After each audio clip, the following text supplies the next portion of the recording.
हमारे जनप्रतिनिधि है, हम आपको चुनकर लाए साहब, क्या हम आपको वोट नहीं दिए साहब?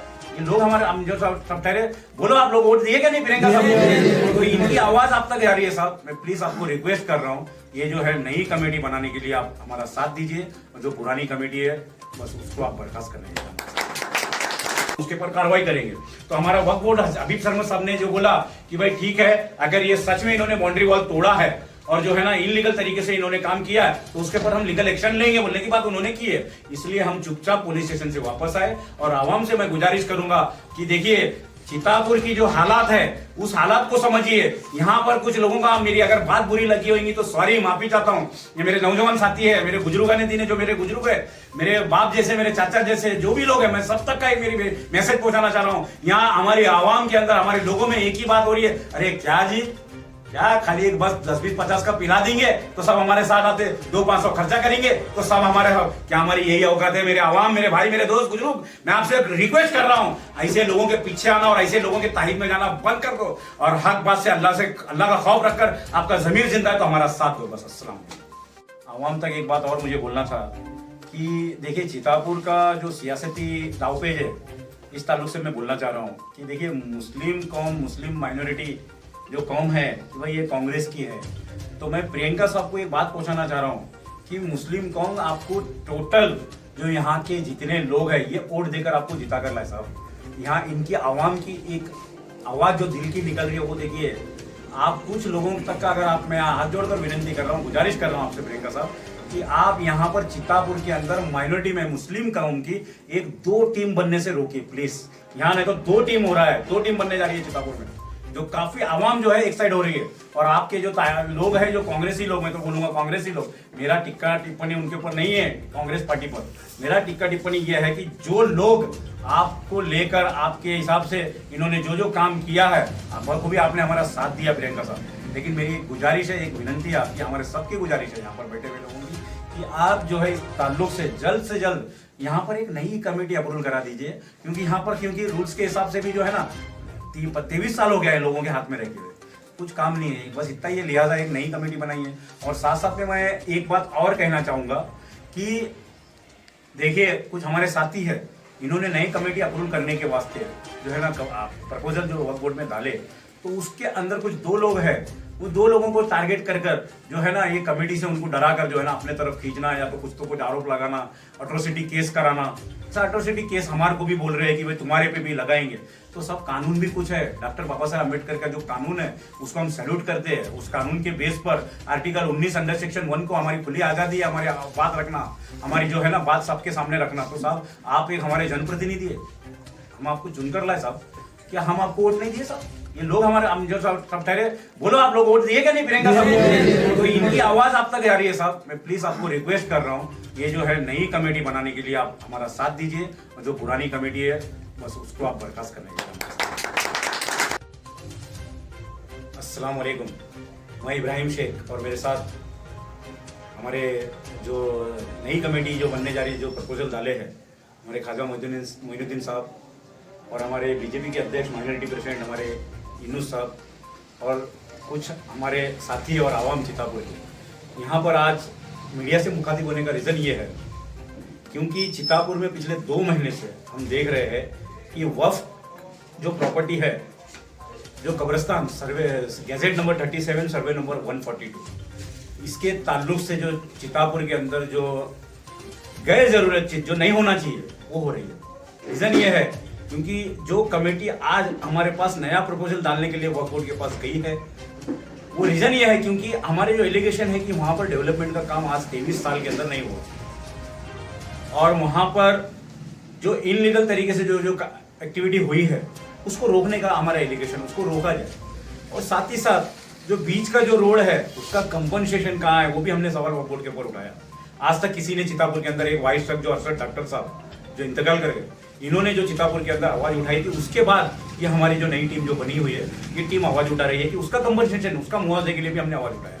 और साथ साथ हमारे जो सुफियान खान पठान टीम है, हमारे अज्जू भाई है, इन सब की मेहनत हम लोग जो मिलकर एक डिसीजन हम लेने वाले नहीं है क्योंकि हमारे हाथ में अथॉरिटी नहीं है डिसीजन लेने का। हम एक कानूनी प्रक्रिया से, कानूनी ढंग से जो हम जाकर जो है ना वक्फ बोर्ड से पूछ रहे हैं कि भाई ये ताल्लुक से आप जो है डॉक्यूमेंटेशन हम आपको भी बताने के लिए यहाँ तैयार है। मेरा एक आरटीआई था, उस आरटीआई के जवाब में आरटीआई मैंने ये पूछा था, जो पूछा हूँ उसके जवाब में उन्होंने जो देना था वो जवाब हमारे को मिल चुका है।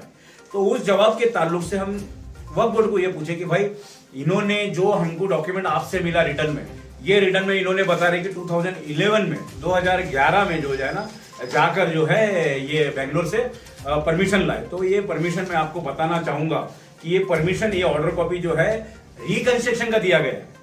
रिकंस्ट्रक्शन जो मास्टर प्लानिंग आया था उस वक्त, मास्टर प्लानिंग के बाद रिकंस्ट्रक्शन के लिए इन्होंने परमिशन लाया कि भाई रिकंस्ट्रक्शन का परमिशन हमको दे।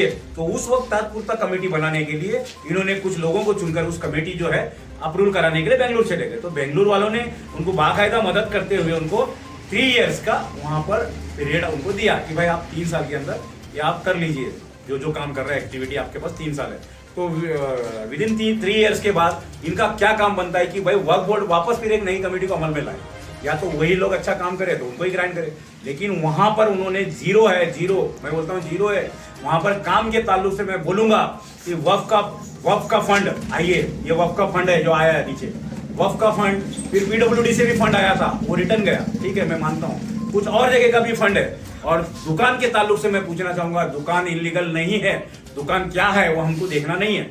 दुकान के शॉप तक हमारे को रीजन इसलिए नहीं पूछना है क्योंकि वहां पर आज जो पुलिस स्टेशन के अंदर आज की तारीख जो 30 तारीख 10वां महीना 2022 में कब्रस्तान की एक बाउंड्री वॉल को कुछ आवाम लोग बोल रहे कि आवाम है, मैं समझता हूं भाई आवाम अगर ऐसी गलती कर रही है तो मैं हाथ जोड़कर गुजारिश कर रहा हूं आवाम से, क्या आप लोग सही गलत को समझिए और हक नाहक को जानते हुए अल्लाह को हाजिर रखते हुए अगर आपका जमीर जिंदा है तो हक बात पर आइए। क्योंकि फाइट करने वाले हम 3 और 30 लोग नहीं है। आपकी ताकत हमारी ताकत है, हमारी ताकत आपकी ताकत है। एक कदम हम लोगों ने उठाया तो दूसरा कदम आपका जरूरी है।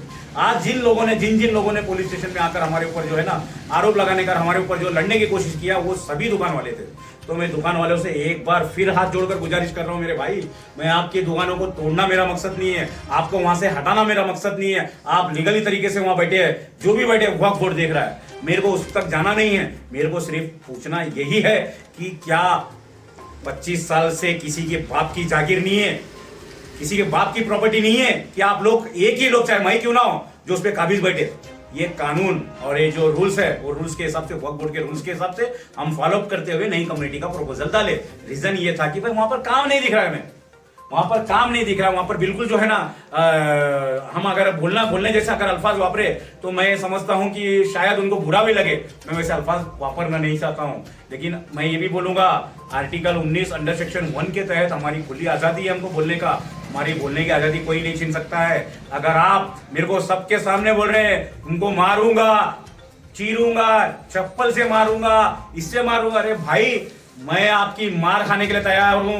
मैं आवाम से गुजारिश कर रहा हूं, ये लोग मुझे मारेंगे, मेरा सर कलम करेंगे तो भी मैं नहीं पीछे हटूंगा, क्योंकि मैं हक बात पर हूं, मेरे सभी साथी हक बात पर है। आप देखिए आवाम तक मेरा एक मैसेज देना चाह रहा हूं, मेरे लिए आप दुआ कीजिए, हमारे लिए दुआ कीजिए कि आप ये सच है या गलत है। और जो लोग वहां पुलिस स्टेशन में फाइट करे उनकी ताहीद में सभी दुकान वाले थे, सभी दुकान वाले थे, और सबका एक ही कहना था कि भाई ये गलत है। अरे भाई मैं अगर गलत हूं, अगर अल्लाह का खौफ रखते हैं तो आइए डॉक्यूमेंटेशन के हिसाब से, आइए मेरे साथ में बैठिए। आपका जहां से फंड आया है, आपने क्या क्या किया, आपने दुकान वालों का आज तक का किराया क्या हिसाब है उसका, हाँ? अरे भाई आपने मदीना कॉम्प्लेक्स बोलकर उसको अप्रूवल करा लिया, परमिशन तो ले लिए वक्फ बोर्ड से बनाने का, लेकिन क्या वक्फ के रूल्स के अंदर 25 साल तक एक ही आदमी वहां पर काबिज रह सकता है? आप मेरे को इसका जवाब दीजिए। अगर नहीं रह सकता है तो क्या गांव के अंदर और गरीब लोग नहीं है?